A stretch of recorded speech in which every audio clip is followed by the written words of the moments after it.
Assalamu alaikum. Am I audible?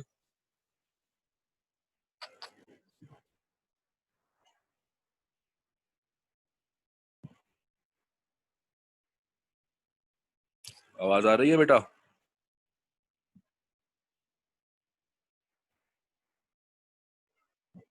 Hello. Okay, good. Yes sir, आ रही है आवाज.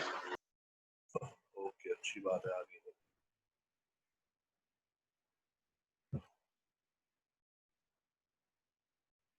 पार्टिसिपेंट्स हमारे पास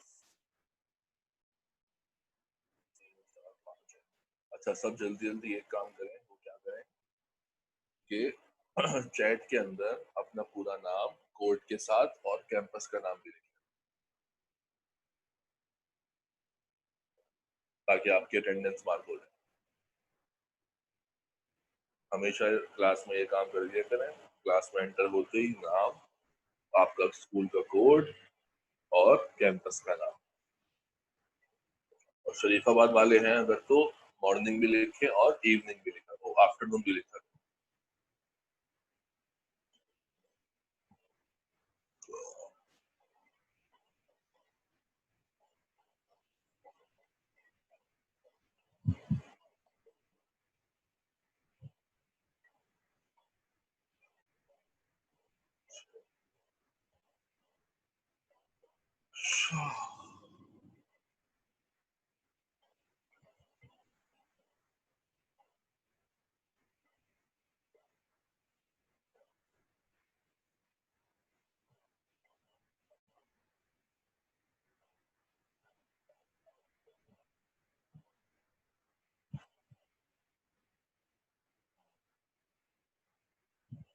जल्दी जल्दी लिखो भाई सब.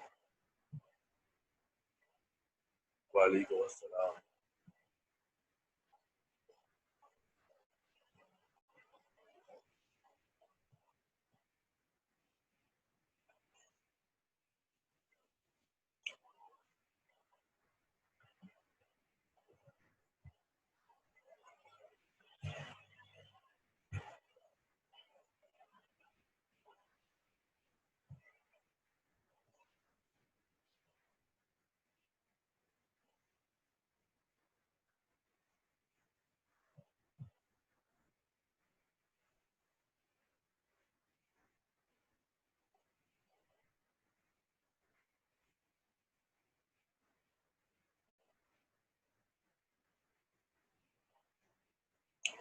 जिसने ज्वाइन किया है, जिसने भी ज्वाइन किया है, फटाफट अपना नाम, कैंपस का नाम और स्कूल का कोड चैट बॉक्स में लिख दे, ताकि अटेंडेंस मार्क हो जाए.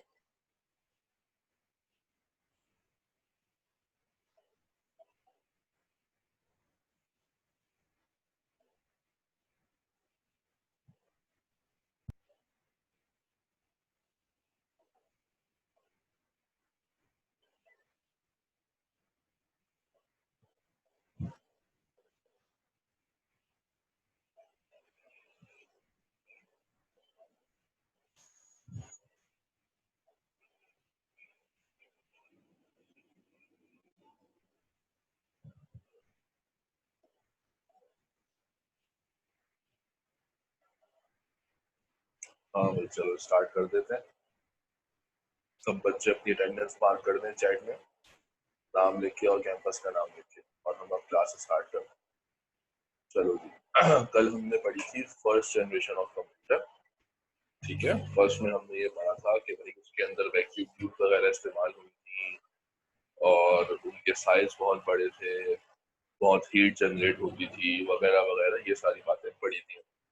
आज हम पढ़ेंगे सेकंड जनरेशन के बारे में. ठीक है. और फिर अगली 2 क्लासेस में थर्ड और फोर्थ, फिर फिफ्थ, और फिर एंड में जनरेशन टेबल के बारे में पढ़ेंगे. ठीक है भाई. अब देखो भाई, सेकंड के बारे में क्या है. सेकंड जनरेशन ऑफ कंप्यूटर का जो पीरियड है, जो टाइम पीरियड है, वो है 1956 से लेके 1963 का.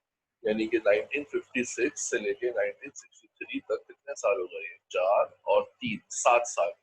इन 7 सालों में जो भी कंप्यूटर्स बने, उन्हें हम सेकंड जनरेशन का कंप्यूटर कहते हैं. क्या कहते हैं? कि भाई ये कंप्यूटर्स सेकंड जनरेशन के हैं. ठीक है, अब ये जनरेशन ये वाली जनरेशन क्यों बनी? ये वाली जनरेशन इसलिए बनी कि कोई नई टेक्नोलॉजी आ गई थी, नई नई चीजें आ गई थी जिनकी मदद से हमने कंप्यूटर्स को बनाना शुरू कर दिया, जो कि मुख्तलिफ थी पहली जनरेशन की टेक्नोलॉजी से। ठीक है, अब वही सब देखे हम यहाँ पढ़ेंगे। देखो ये वाली हेडिंग कल भी थी, मेन फीचर्स फर्स्ट की भी पढ़े हमने, आज सेकंड की भी पढ़ेंगे।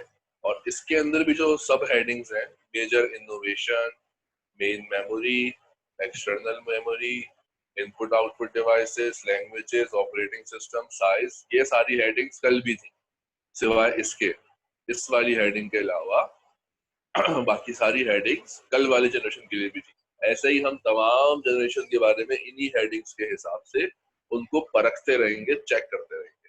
तो भाई मेजर इनोवेशन पहली हेडिंग है, मेजर इनोवेशन यानी कि सबसे अहम तरीन इजाद जो सेकेंड जनरेशन में इस्तेमाल हुई वो थे ट्रांजिस्टर्स। वो क्या थे?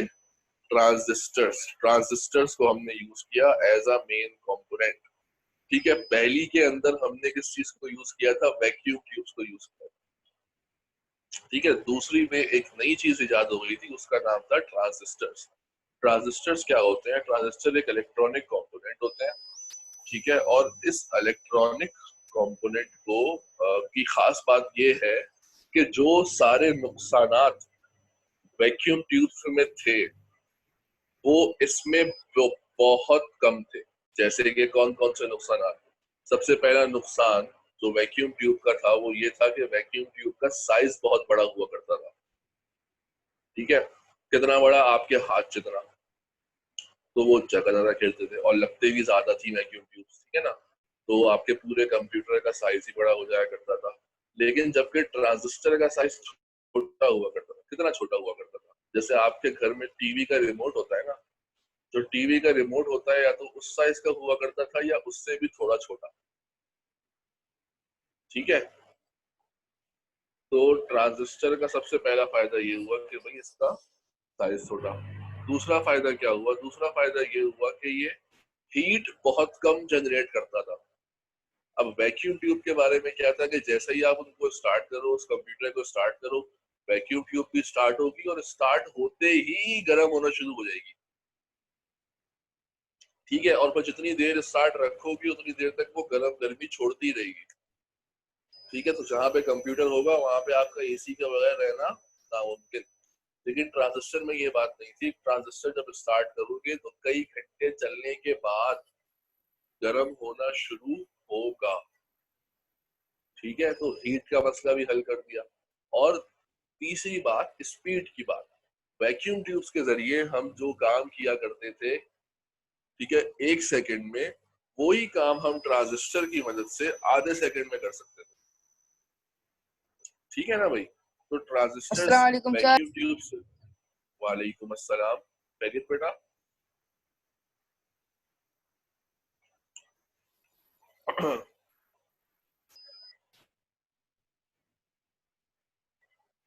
अपनी अटेंडेंस मार्क कर दें सब। चैट के अंदर अपना पूरा नाम, कोड और क्या कहते हैं, मॉर्निंग के हैं, आफ्टरनून के हैं या कौन से कैंपस के हैं, वो सब लिख के जल्दी से शाबाश। चैट के अंदर अपनी अटेंडेंस मार्क करें सब।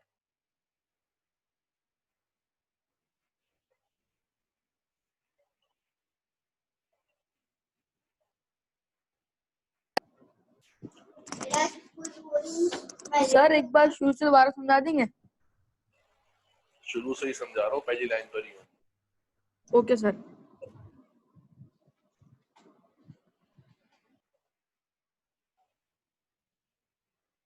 ओके, तो तीन बातें, तीन फायदे दिए ट्रांजिस्टर ने हमें वैक्यूम ट्यूब्स के ऊपर। क्या क्या फायदे दिए? गर्म नहीं होते थे, इनका साइज छोटा था, ठीक है, और इनकी स्पीड ज्यादा थी। ठीक है, तो ये मेन चीज हो गई यहाँ पे हमारे साथ। अच्छा, अब मेन मेमोरी के बारे में हमने बात की थी कि भाई मेन मेमोरी उसको बोलते हैं जो कि हमें कंप्यूटर में सॉफ्टवेयर्स या प्रोग्राम चलाने के लिए लाजमी चाहिए होती है। जैसे मैं अभी जो हूँ, पावर पॉइंट खोला हुआ है मैंने और जूम खोला हुआ है, तो ये जो दो सॉफ्टवेयर चल रहे हैं तो ये मेरी मेन मेमोरी को यूज करते हुए चल रहे हैं। फर्स्ट में तो हमारे पास पंच कार्ड्स थे as a main memory. Punch card के जरिए हम कंप्यूटर के प्रोग्राम्स को सेव करते थे, पंच कार्ड में सेव होते थे, वो कार्ड लगा दिया करते थे। लेकिन यहाँ पे हमारे पास सेकंड जनरेशन में बाकायदा पहली बार हमारे पास रैम और रोम बन गए थे। क्या बन गए थे भाई? रैम और रोम बन गए थे। तो रैम और रोम हम आज तक यूज कर रहे हैं, लेकिन उनकी इसी की मजीद बेहतर फॉर्म यूज कर रहे हैं, रैम और रोम की। ठीक है ना बेटा? तो ये पहली बार कब बने? फर्स्ट में बने। वो सेकंड में बने। RAM stands for random access memory and ROM stands for read only memory. ठीक है, ये थी हमारी मेन मेमोरी। अब हम बात कर रहे हैं एक्सटर्नल मेमोरी के बारे में, एक्सटर्नल स्टोरेज के बारे में। अब एक्सटर्नल मेमोरी या स्टोरेज का क्या सीन होता है भाई? एक्सटर्नल मेमोरी या स्टोरेज उसको बोलते हैं जो हमारे पास मेन के अलावा हो, यानी कि वो मेमोरी जिसके अंदर हम अपना डेटा सेव करें। जैसे मेन मेमोरी में क्या होता है? मेन मेमोरी में वो डेटा और प्रोग्राम सेव होते हैं जो हम फिल वक्त यूज कर रहे होते हैं। जबकि आपकी ये एक्सटर्नल में क्या सेव होता है? एक्सटर्नल में वो डेटा सेव होता है जो कि हम सेव सेव करके रखते हैं बाद में यूज करने के लिए। ठीक है, जैसे आप समझ रहे हैं मोबाइल फोन के अंदर जो आपका एसडी कार्ड होता है, यानी कि मेमोरी कार्ड, वो एक तरह की एक्सटर्नल मेमोरी है। जो सीडी होती है वो भी एक्सटर्नल मेमोरी है। और क्या होता है सीडी के अलावा? मोबाइल कंप्यूटर के अंदर हार्ड डिस्क होती है, यूएसबी होती है, ये सब क्या है? आपकी एक्सटर्नल मेमोरीज है, एक्सटर्नल स्टोरेज है। ठीक है, तो फर्स्ट में तो कोई किसी किस्म की एक्सटर्नल स्टोरेज थी ही नहीं, कोई कॉन्सेप्ट था ही नहीं एक्सटर्नल स्टोरेज का। सेकंड में आया है पहली दफा, और सेकंड में हमने पहली बार ये चीज एक्सटर्नल स्टोरेज किसकी मदद से हासिल की थी भाई? मैग्नेटिक टेप्स और मैग्नेटिक डिस्क की वजह से। अब ये मैग्नेटिक टेप्स और मैग्नेटिक डिस्क क्या होते हैं? देखो, पहले तो ये बात समझ लो, जो ये मैग्नेटिक का लफ्ज है ना, ये इसलिए यहाँ पर है कि ये जो टेप है और ये जो डिस्क है, ये डेटा अपने अंदर स्टोर करने के लिए मैग्नेटिक टेक्नोलॉजी इस्तेमाल करते हैं। तो इसलिए इनका नाम क्या पढ़ रखा हमने? मैग्नेटिक डिस्क और टेप रखा। जैसे हम कहते हैं कि भाई कंप्यूटर इलेक्ट्रॉनिक डिवाइस है। कंप्यूटर को इलेक्ट्रॉनिक डिवाइस क्यों बोलते हैं? क्योंकि भाई इसके अंदर इलेक्ट्रॉनिक पार्ट्स हैं, इलेक्ट्रॉनिक कंपोनेंट्स हैं, इसलिए इसको इलेक्ट्रॉनिक डिवाइस बोलते हैं। तो ऐसे ही मैग्नेटिक टेप और डिस्क डेटा सेव करने के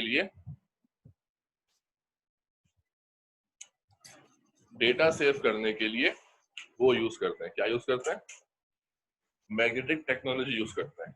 अब मैग्नेटिक टेप क्या होता है? आप सब ने देखा हुआ है। क्या आप सब ने बचपन में वो कैसेट्स देखी हुई है जो जो जिसके अंदर ब्राउन कलर का वो रिबन सा होता था, टेप होता था? गाड़ियों में लगाते थे, गाने सुनते थे, घरों में वीसीआर में यूज करते थे। फिर जब वो खराब हो जाया करती थी तो यस उसको सर, मैंने निकाल के देखा। हाँ, उसको निकाल के फिर उससे खेला करते थे। Yes sir. तो वो है हमारी मैग्नेटिक टेप। वो टेप की सूरत में गोल गोल होता है, गोल गोल घुमा हुआ होता है। और जबकि डिस्क किसे बोलते हैं? देखो, डिस्क उस चीज को बोलते हैं जो गोल हो, गोल और पतली हो। जैसे कि सीडी है ना, सीडी कैसी होती है? गोल होती है, सर्किल की शेप में होती है और पतली होती है, चपटी होती है। सीडी के में भी जो सी डी का डी है वो उसका मतलब डिस्क होता है। अब आप लोगों को तो मैग्नेटिक डिस्क हमने यूज करी डेटा सेव करने के लिए। इसकी एग्जांपल मैं आपको दूं कैसे पहचान कर रहा हूँ। हाँ, फिल्मों या ड्रामों में आप लोगों ने देखा होगा पहले, जो जो जिसमें वो फिल्में ड्रामे जिनमें पुराना जमाना दिखाते हैं, उस पुराने जमाने में वो एक बाजा सा दिखाते हैं। वो बाजा टेबल पे रखा हुआ होता है और उसके ऊपर काले रंग की एक चीज रखते हैं और फिर एक पिन लगाते हैं। वो फिर घूमता है और फिर गाने की आवाज आती है। वो भी देखा हुआ है सबने।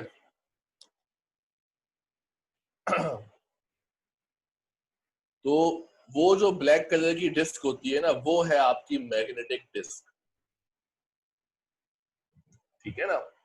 तो उस जमाने में मैग्नेटिक टेप्स और मैग्नेटिक डिस्क जो है वो यूज हुए एक्सटर्नल स्टोरेज के तौर पे। यानी कि कोई खास डेटा आपको सेव करना है तो आप उस वक्त कंप्यूटर से वो सेव करके डिस्क में या टेप में रख लो और जब बाद में चाहिए होगा तो इस्तेमाल कर लेना। ठीक है, ये जो आपकी मैग्नेटिक डिस्क है ना, यही बेसिकली इसी के अंदर हम मजीद चीजें बेहतर करते गए, और फिर क्या हुआ, फिर इसी को हमने हार्ड डिस्क की सूरत में बना लिया। यानी कि हार्ड डिस्क के अंदर भी क्या है आजकल, हार्ड डिस्क जो है, आप लोगों ने नाम सुना हुआ होगा, जो हार्ड डिस्क है वो बेसिकली मैग्नेटिक डिस्क ही है। उसकी छोटी फॉर्म है, उसका साइज छोटा होता गया और पहले से वो बेहतर होती गई। ठीक है ना। चलो आगे बढ़ते हैं। इनपुट आउटपुट डिवाइसेस, यानी कि कंप्यूटर को इनपुट देने के लिए और उससे आउटपुट लेने के लिए हमारे पास कौन सी डिवाइसेस थी।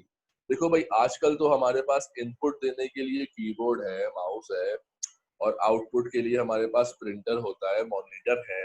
लेकिन पहले हमारे पास सेकंड जनरेशन में क्या था, इनपुट आउटपुट के लिए कोई डिवाइस नहीं थी अलग से, बल्कि हम मैग्नेटिक टेप और मैग्नेटिक डिस्क को ही यूज करते थे इनपुट देने के लिए भी और आउटपुट देने के लिए भी। यानी कि कोई प्रोग्राम इनपुट करवाना है कंप्यूटर में, तो वो किसी कैसेट में रिकॉर्ड होता था, तो कैसेट डालो तो कंप्यूटर के अंदर वो प्रोग्राम चला जाएगा, या डिस्क डालो, वही पिन लगे, वैसे ही कोई पिन लगेगी उसके अंदर, वो घूमेगा और वो प्रोग्राम कंप्यूटर में आ जाएगा। ठीक है, तो इनपुट और आउटपुट डिवाइसेस के तौर पे भी हमने मैग्नेटिक टेप्स और डिस्क को यूज किया। लैंग्वेजेस, लैंग्वेजेस यानी कि प्रोग्रामिंग लैंग्वेजेस। भाई कंप्यूटर में सॉफ्टवेयर बनाने हैं ना भाई, जैसे आजकल हमारे पास इतने सारे सॉफ्टवेयर होते हैं, गेम्स होते हैं, पता नहीं क्या क्या होता है। ठीक है, तो ये बनाने के लिए हमें प्रोग्रामिंग लैंग्वेजेस चाहिए होती हैं। तो क्या सेकंड जनरेशन में प्रोग्रामिंग लैंग्वेजेस बन गई थी, इजाद हो गई थी? हाँ भाई, हो गई थी। फर्स्ट में नहीं थी, फर्स्ट में कोई प्रोग्रामिंग लैंग्वेज नहीं थी। आपको याद होगा मैंने बताया था कि ह्यूमंस जो है वो स्विचेस को सेट करके, वो हजारों स्विच हुआ करते थे, उनको ऑन या ऑफ करके चलाया करते थे।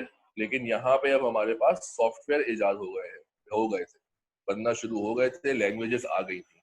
ठीक है, असेंबली लैंग्वेज उस जमाने की एक प्रोग्रामिंग लैंग्वेज का नाम है, असेंबली लैंग्वेज। और कुछ हाई लेवल लैंग्वेजेस भी आ गई थी, जैसे कि बेसिक। बेसिक की फुल फॉर्म क्या है?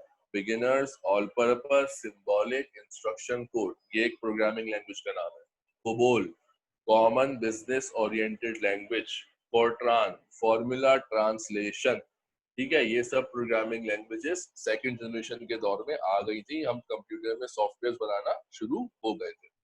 आगे क्या है भाई? Operating system. ऑपरेटिंग सिस्टम क्या होता है? ये वो सॉफ्टवेयर होता है जो कि हमारे हार्डवेयर को मैनेज करता है, जैसे, और ये हमें कंप्यूटर में लाजमी चाहिए होता है आजकल। जैसे कि मोबाइल के अंदर हमारे पास एंड्रॉइड है ऑपरेटिंग सिस्टम के तौर पे, और कंप्यूटर में हमारे पास विंडोज है ऑपरेटिंग सिस्टम के तौर पे। लेकिन उस जमाने में ऑपरेटिंग सिस्टम कोई भी इजाद नहीं हुआ था। अभी तक हम पंच कार्ड्स को ही यूज कर रहे थे। सेकंड जनरेशन के दौर में कोई ऑपरेटिंग सिस्टम इजाद नहीं हुआ था। हालांकि कुछ प्रोग्रामिंग लैंग्वेजेस आ गई थी, लेकिन फिर भी हम ओएस ऑपरेटिंग सिस्टम बनाने के काबिल नहीं हुए थे। ठीक है भाई। साइज, इन कंप्यूटर्स का साइज कितना बड़ा था? भाई कह रहे फर्स्ट के मुकाबले में तो छोटा था, लेकिन फिर भी काफी बड़ा ही था। इतना बड़ा था कि इसको भी हम मेन फ्रेम ही कहते हैं। इतना बड़ा था कि इसका साइज भी क्या कहलाता था? Main frame. फर्स्ट का साइज भी मेन फ्रेम कहलाता था और इसका साइज भी मेन फ्रेम ही कहलाता है। ठीक है ना। छोटा हो गया था ये पहले के मुकाबले में, लेकिन इतना छोटा नहीं हुआ था। फॉर एग्जाम्पल IBM 1401, ये कुछ मॉडल्स के नाम है। जैसे मोबाइल के मॉडल्स होते हैं ना भाई, सैमसंग गैलेक्सी, सैमसंग S7। ठीक है, इस तरह ये मोबाइल कंप्यूटर के मॉडल्स हैं। IBM 1401, NCR 300, IBM 600, ये सब उस जमाने के कंप्यूटर्स के मॉडल्स के नाम है। अब आ जाते हैं इनकी दूसरी चीज पे। अभी हमने मेन फीचर्स पढ़े हैं, अब हम क्या पढ़ेंगे? अब हम पढ़ेंगे एडवांटेजेस। यानी कि इस जनरेशन ने हमें क्या क्या फायदे दिए, पहले के मुकाबले में क्या एडवांटेज थे इसके, कोई बंदा क्यों खरीदे नया कंप्यूटर अगर उसके पास पहले से फंड हो तो भाई पहला इसका एडवांटेज क्या है? Smaller in size as compare to first generation computers. जाहिर सी बात है, जब ट्रांजिस्टर का साइज भी छोटा हो गया था, बाकी सारी चीजें भी कम कम लग रही थी इसके अंदर, रैम और रोम भी आ गई थी, उनका साइज भी छोटा ही होता है। तो ओवरऑल कंप्यूटर का साइज कई गुना छोटा हो गया था फर्स्ट के मुकाबले में। समझ लो कि अगर फर्स्ट का कंप्यूटर 2 कमरों में आता था, तो सेकंड का आप समझ लो कि 1 कमरे में आता था। ठीक है। मोर रिलायबल, अब रिलायबल का मतलब ये होता है कि चीजों का खराब ना होना। अब फर्स्ट में तो मसला ये था कि हर थोड़ी देर के बाद कोई ना कोई चीज उसके अंदर खराब हो जाया करती थी, तो बार बार चेंज करते रहो, तो वो रिलायबल नहीं थे। ठीक है। लेकिन ये वाले जो थे सेकंड वाले, फर्स्ट के मुकाबले में ये भी पूरे रिलायबल नहीं थे, लेकिन फर्स्ट के मुकाबले में काफी रिलायबल थे। इनके अंदर खराबियां बहुत कम आती थी, इनके अंदर चीजें कम कम ही खराब हुआ करती। ठीक है। तीसरा पॉइंट, लेस हीट जनरेटेड। भाई फर्स्ट के मुकाबले में हीट बहुत कम जनरेट होती थी। मैंने पहले भी बताया आपको कि भाई फर्स्ट में तो वैक्यूम ट्यूब्स थी ना, फर्स्ट में तो वैक्यूम ट्यूब्स थी जिनकी वजह से हीट बहुत जनरेट हो रही थी। लेकिन इसमें ट्रांजिस्टर से तो हीट जरा बहुत ही कम, कई घंटों के बाद गर्म होना शुरू होता था। बेटर पोर्टेबिलिटी, पोर्टेबिलिटी का मतलब क्या होता है कि इसको एक हिस्से से दूसरे हिस्से तक ले जाना क्या पॉसिबल था? हाँ पॉसिबल था। देखो फर्स्ट में क्या था, बहुत बड़ा कंप्यूटर था, 2 कमरों जितना था, और सारे कंपोनेंट अलग अलग थे, एक साथ उसको जोड़ के रखा हुआ था, एक जगह से दूसरी जगह ले जाना नामुमकिन सी बात थी। लेकिन सेकंड वाले में क्या हुआ कि साइज अभी भी बड़ा ही था, लेकिन फिर भी ये पॉसिबल था हमारे लिए कि हम वो ले जाए उसको। क्या करें, हम उसको शिफ्ट कर सकते थे, एक जगह से दूसरी जगह लेके जा सकते थे। कैसे? उसको डीअसेंबल करके। डीअसेंबल का मतलब क्या हुआ कि उसके अलग पार्ट्स को अलग अलग करके उसको ले जा सकते थे आसानी के साथ। ठीक है ना? तो शिफ्ट करना थोड़ा पॉसिबल था इसमें। वाइडर कमर्शियल यूज, इसी वजह से इसका कमर्शियल यूज बढ़ गया। कमर्शियल यूज फर्स्ट के मुकाबले में बढ़ गया। कमर्शियल यूज का मतलब कि मार्केट में जब आया तो बहुत सारी कंपनीज ने खरीदा इसको। ठीक है ना? Less prone to hardware and maintenance failures. तो वही बात आ गई जो यहाँ पे इन्होंने दूसरे पॉइंट में जो बात की है, वही सेम बात यहाँ पर है, सिर्फ दूसरे अल्फाज में लिखी हुई है कि भाई इसके अंदर हार्डवेयर के खराब होना और चीजों को साफ करना, सफाई करना, ये सब बहुत कम कम होता था। ठीक है ना? Less prone to hardware and maintenance failures, reduce computational time from milli seconds to micro seconds. Computational time जो है वो milli seconds to micro second हो गया। मिली सेकेंड का मतलब फर्स्ट में मिली सेकेंड था, मिली सेकेंड का मतलब हो गया कि अगर आप 1000 सवाल दोगे करने के लिए उसको, प्लस माइनस के एक साथ, तो वो तमाम सवाल करने में इसको 1 सेकेंड लगेगा। लेकिन इसमें क्या था, माइक्रो सेकेंड स्पीड हो गई थी। माइक्रो का मतलब ये हुआ कि अगर आप 10 लाख सवाल दोगे उसको एक साथ करने के लिए, तो वो तमाम सवालात करने में उसको 1 सेकेंड लगेगा। ठीक है। पहले में 1000 की बात हो रही थी, अब यहाँ पे 10 लाख की बात हो रही है। ये इसका एडवांटेज था कि स्पीड इतनी बढ़ गई थी। अब डिसएडवांटेज पर आ जाते हैं भाई। अब डिसएडवांटेज में क्या कह रहे हैं कि भाई ये देखें आपके एयर कंडीशनिंग रिक्वायर्ड, कह रहे हैं कि कभी कभार एयर कंडीशनिंग की जरूरत पड़ती थी। ठीक है। वैसे तो इतनी गर्मी नहीं निकलती थी, लेकिन ज्यादा चलाएं अगर उसको तो कुछ केसेस में हमें एयर कंडीशनिंग की जरूरत पड़ती थी। दूसरा, फ्रीक्वेंट मेंटेनेंस रिक्वायर्ड। नहीं, मिली का मतलब होता है 1000, मिली का मतलब होता है 1000, लेकिन 1000 टाइम कम। माइक्रो का मतलब होता है 10 लाख। मिली का मतलब 1000, माइक्रो का मतलब 10 लाख। तो फ्रीक्वेंट एयर कंडीशनिंग रिक्वायर्ड थी, कह रहे हैं कभी कभार एयर कंडीशनिंग भी चाहिए होती थी, थोड़ी बहुत तो हीट निकलती थी ना। फ्रीक्वेंट मेंटेनेंस रिक्वायर्ड, ठीक है, खराबियां पहले के मुकाबले में कम हुआ करती थी, लेकिन फिर भी थोड़ी बहुत हुआ करती थी। Manual assembly of individual components into a functioning unit was required. यहाँ पे क्या कह रहे हैं कि भाई वो मैनुअल असेंबली करनी पड़ती थी। ये वो वाली बात हो गई जो मैं कह रहा था कि शिफ्ट करने वाली बात, पोर्टेबल वाली बात, कि आपको इसके पार्ट्स, अगर आप कहीं लेके जाएं इसको, तो इसके पार्ट्स को अपने हाथों से पानों के साथ जोड़ना पड़ता था, नट बोल्ट टाइट करने पड़ते थे। वही बात कह रहे हैं यहाँ पे, लेकिन दूसरे अल्फाज में।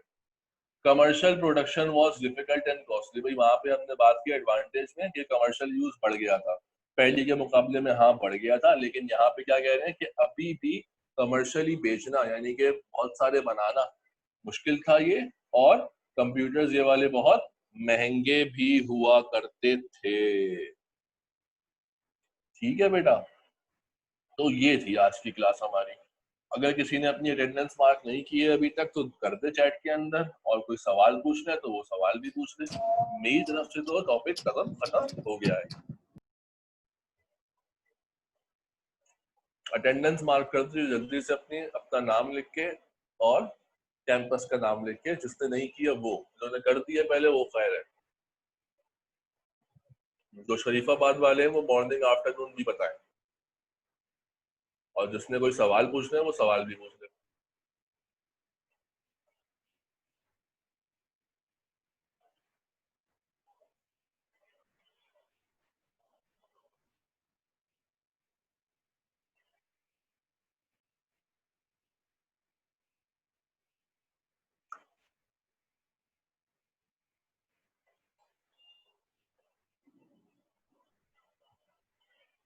अटेंडेंस मार्क कर ली सबने, जिसने मार्क। फ्रीक्वेंट का मतलब, फ्रीक्वेंट मतलब अक्सर, फ्रीक्वेंट का मतलब होता है अक्सर।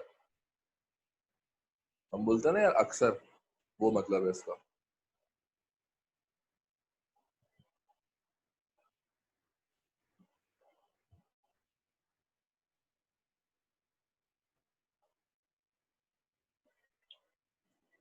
और कोई सवाल किसी का?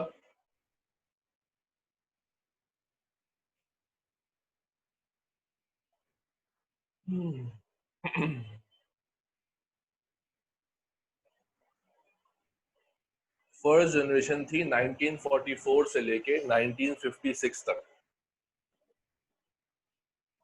ठीक है, फर्स्ट का दौर था 1944 से 1956 तक। कमर्शियल का मतलब, कमर्शियल का मतलब ये होता है कि वो चीजें जो कि आप मार्केट में बेचने के लिए बनाए। जैसे भाई कोई चीज है, आपको समझो फॉर एग्जांपल कारपेंटरी का काम आता है। आपकी अम्मी ने बोला बेटा मुझे टेबल बना दो एक, आपने घर में टेबल बना दी, तो वो आपने अपने लिए बनाई।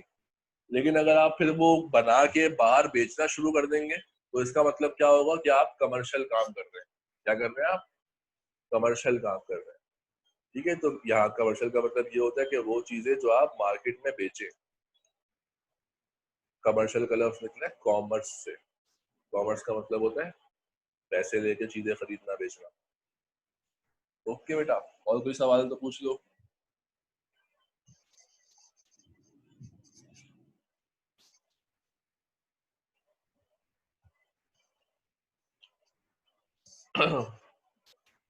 किसी की अटेंडेंस रह गई तो मार्क कर दे।